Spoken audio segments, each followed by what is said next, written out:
Limang minor de edad na inaalok daw sa mga dayuhan nasagip sa Pampanga. Sospek arestado. Sundan sa report.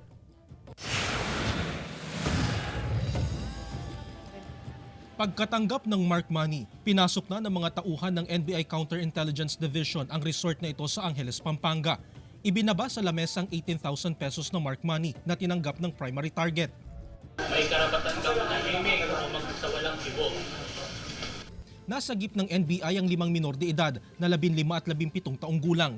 Umiikot daw sa bar sa Angeles ang sospek at parang panindang iniaalok sa mga dayuhan ng kanyang mga hawak na minor de edad. Hindi po siya nag-engage pag hindi foreigner yung parokyano.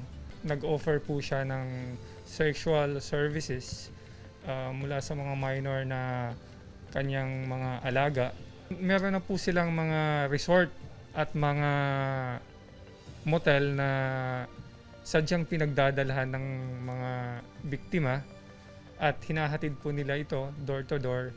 Ayon sa NBI, 2 taon na raw nag-ooperate ang sospek sa Pampanga at gumagamit ng social media para makipag-usap sa kanilang mga parokyano. Significant po yung trabaho na ito dahil ang direktiba po sa amin ng aming director, si NBI Director Jimmy Santiago, at pinaka-latest na pronouncement ng ating Pangulo ay paigtingin daw po natin ang ating laban against child exploitation.